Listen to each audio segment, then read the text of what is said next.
피와 학정으로 고을을 다스리는 젊은 사또가 있었다.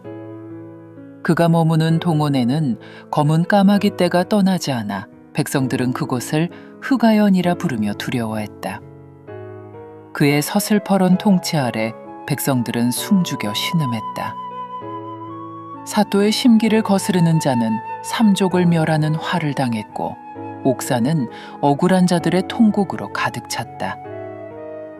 그의 앞에는 충원을 올리는 강직한 선비도 목숨을 아끼지 않는 용맹한 장수도 없었다. 오직 사또의 비위를 맞추는 아청꾼들의 간사한 웃음만이 유령처럼 떠돌 뿐이었다. 공포는 짙은 안개처럼 고을 전체를 뒤덮고 있었다. 그러던 어느 날 연회 자리에서 한 무관이 조용히 입을 열었다. 그는 검술과 학문이 뛰어나 인근 장정들의 우상이었던 명망 높은 무반 가문의 젊은 별감이었다.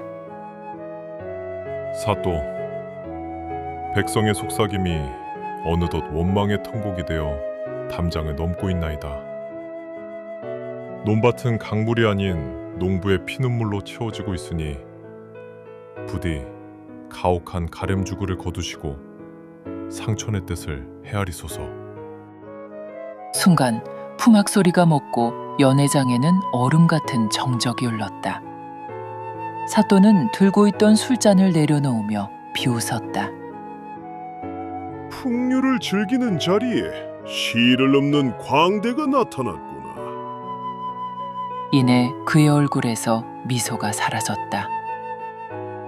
네놈의 말은 충원을 가져간 영무다. 감히 관아의 수작을 가르치려 드는가? 이는 조정을 향한 반역이자 나에 대한 불충이다. 사또는 그 자리에서 그의 목을 베라 명했다. 무관은 담담히 죽음을 받아들였다. 그러나 그는 마지막으로 머리를 조아리며 간청했다. 죽음은 두렵지 않사오나 마지막 소망이 있나이다.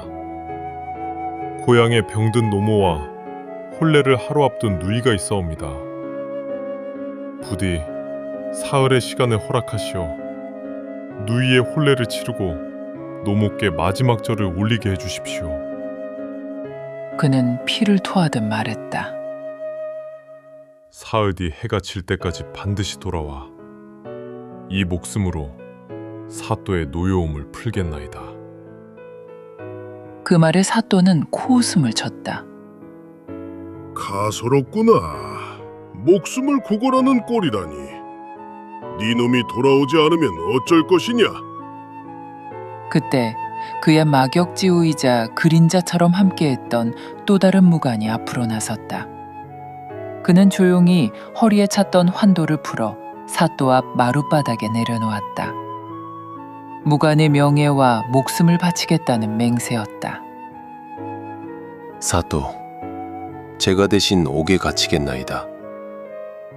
제 친구의 의리는 태산보다 무겁고 그의 신의는 저 달보다 밝습니다. 만약 사흘 뒤 낙조가 깔릴 때까지 그가 돌아오지 않는다면 제 목숨을 대신 거둬주십시오. 사형수가 될 무관이 눈물을 글썽이며 외쳤다. 이보게, 어찌 자네가 나서나? 이는 내 업보일세. 친구는 그를 보며 굳건히 미소 지었다. 걱정 말게. 나는 자네를 믿네. 자네의 의로움을 내 목숨으로 증명해 보이겠네. 사또는 두 사람의 모습을 보며 흥미롭다는 듯 잔인하게 웃었다. 그는 인간의 신의 따위는 믿지 않았다. 좋다. 실로 재미있는 노름이로군. 네놈들이 자라가는 그 우정이라는 것이 얼마나 하찮은 것인지 만천하에 보여주마. 사또는 친구를 지하 감옥에 가두고 사형수를 풀어주었다. 그리고는 더욱 잔혹한 명을 내렸다. 매일 아침과 저녁 옥조를 보내 남은 시간을 감옥의 저놈에게 똑똑히 고하라. 제 발로 다가오는 저승사자의 발소리를 들으며 친구에게 버림받았다는 절망 속에서 죽어가게 할 것이다. 친구는 차가운 흙바닥 감옥에 갇혔고 사형수는 고향을 향해 달리기 시작했다. 그의 등 뒤로 굳게 닫히는 선문 소리가 마치 이승과 저승의 경계처럼 들렸다. 하루밤낮을 쉬지 않고 달려 고향에 도착한 그는 노모 앞에서 차마 진실을 말하지 못했다. 아들의 창백한 얼굴을 본 노모가 떨리는 손으로 그의 뺨을 어루만졌다. 아들아, 네 안색에 어찌 이리 짙은 수심이 서려 있느냐. 그는 차오르는 눈물을 삼키며 그저 웃을 뿐이었다. 누이의 혼례는 슬픔 속에서 서둘러 치러졌다. 누이는 오라비의 찢어진 옷자락을 보며 울먹였다. 오라버니, 어딜 그리 급히 가시려 합니까? 손이 어찌 이리 차가우십니까? 그는 마지막으로 두 사람을 힘껏 껴안으며 평생의 정을 그 품에 쏟아붓고는 다시 흑아연을 향해 몸을 돌렸다. 그러나 돌아오는 길은 험난했다.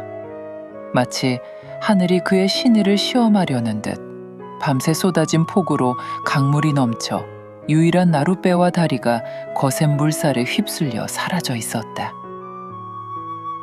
하늘도 무심하시지. 어찌하여 저의 길을 막으시나이까. 그는 절규하며 강가를 헤맸지만 배 한 척 보이지 않았다. 시간은 속절없이 흘러갔다. 감옥에서 자신을 기다릴 친구의 얼굴이 눈앞에 어른거렸다. 그는 이가 부서져라 입술을 깨물고는 집채만한 파도가 몰아치는 거친 급류 속으로 몸을 던졌다. 뾰족한 바위와 떠내려오는 나무에 온몸이 찢겼지만 그는 오직 친구의 신의만을 떠올리며 팔을 저었다. 죽을 힘을 다해 강을 건넜을 때 그의 몸은 이미 만신창이가 되어 있었다. 설상가상으로 지름길인 고갯마루에서 굶주린 산적대가 나타나 앞을 가로막았다. 가진 것을 모두 내놓아라. 그는 지친 몸으로 칼을 뽑았다. 나는 지금 죽으러 가는 길이니 가진 것이라곤 목숨뿐이다. 허나 이 목숨은 내 것이 아니라 친구에게 빚진 것이다. 길을 비켜라. 산적들은 막무가내로 덤벼들었고 그는 필사적으로 싸웠다. 여러 군데 깊은 상처를 입고 산적들을 물리쳤지만 왼쪽 다리에 박힌 화살 하나를 끝내 빼내지 못했다. 이미 둘째 날 해가 저물고 있었다. 몸은 천근만근 무거웠고 상처에서는 피가 끊이지 않았다. 그는 화살대를 부러뜨린 채 절뚝이며 다시 달리기 시작했다. 한 걸음 내디딜 때마다 지옥 같은 고통이 온몸을 꿰뚫었다. 같은 시각 감옥 안의 친구는 동요 없이 평온했다. 옥졸이 비웃으며 물었다. 내 친구는 돌아오지 않을 것이다. 지금쯤 도망쳐서 네가 죽기만을 바라고 있겠지? 어리석은 녀석. 친구는 조용히 눈을 감은 채 대답했다. 그는 약조를 어길 사내가 아니오. 만약 그가 돌아오지 못한다면 그것은 길 위에서 변을 당했기 때문일 것이오. 그렇다면 나는 친구의 불행을 슬퍼하며 기꺼이 대신 죽을 것이고, 만약 그가 무사하다면 반드시 돌아올 것이오. 나는 그저 그를 믿을 뿐이오. 둘째 날 밤이 깊어지자 그는 간수에게 지필목을 청했다. 그리고는 절명시한수를 써내려갔다. 그대는 바람 되어 강산을 떠돌고 나는 바위 되어 이곳을 지키리니 생사는 갈릴지언정 우리의 신의는 천년을 가리라.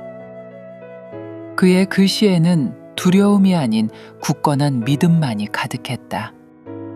약속한 사흘째 되는 날이 밝았다. 동원 앞마당에는 처형을 위한 멍석이 까였다. 이 기이한 약속의 끝을 보기 위해 수많은 백성이 구름처럼 모여들었다. 시간은 흘러 해는 서서히 서산 너머로 기울기 시작했다.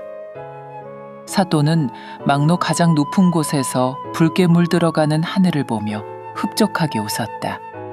보아라, 인간의 믿음이란 저리도 가벼운 것이다. 결국 그는 돌아오지 않았다. 아청꾼들은 사또의 말에 고개를 조아리며 맞장구를 쳤다. 일몰 시각이 다가오자 친구가 처형대로 끌려 나왔다. 그는 조금도 두려워하는 기색 없이 군중을 담담히 둘러보았다. 그리고는 서쪽 한에 친구가 달려올 길을 향해 마지막 시선을 던졌다. 입가에는 희미한 미소가 걸려 있었다. 친구여, 부디 무사하게나. 자네가 살아남았다면 내 죽음은 결코 헛되지 않을 걸세. 그는 스스로 무릎을 꿇고 목을 내밀었다.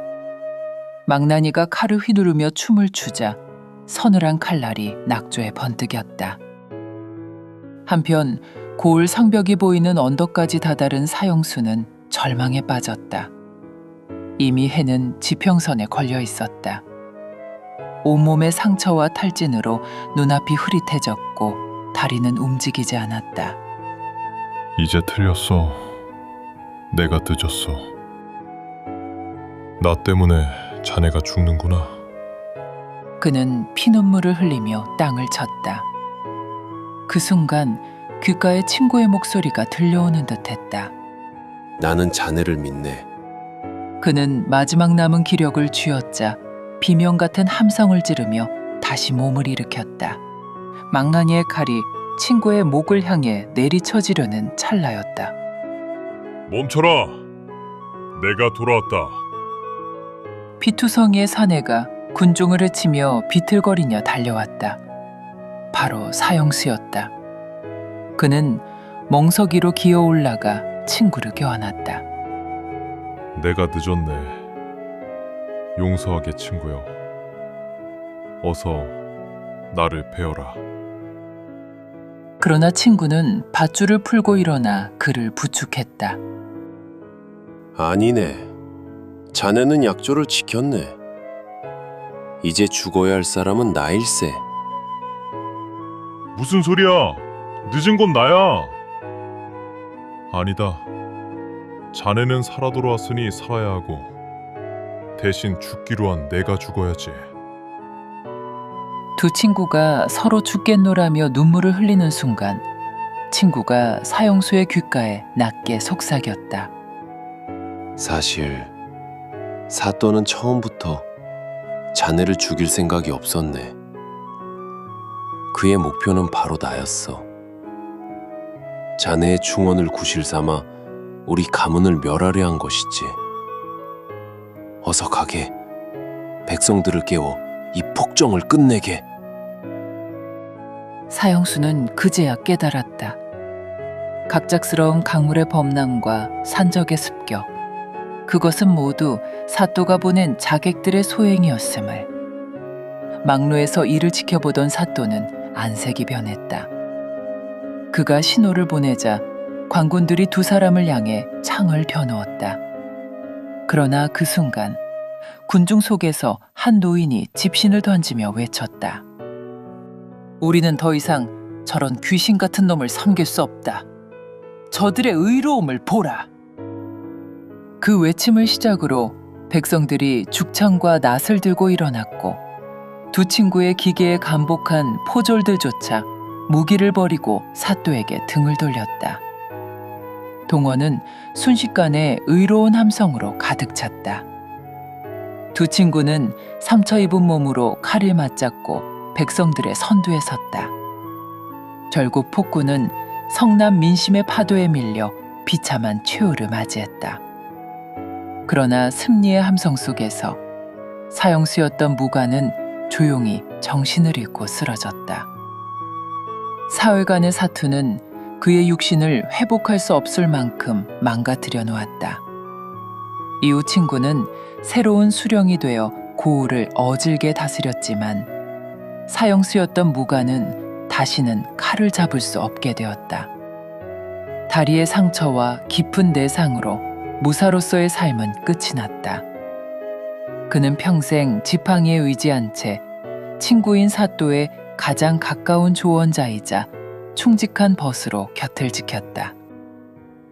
흑아연의 붉은 노을은 폭정의 시대를 끝냈지만 한 사내의 찬란했던 무사로서의 삶 또한 함께 가져가 버린 숭고하면서도 서글픈 빛으로 오래도록 기억되었다.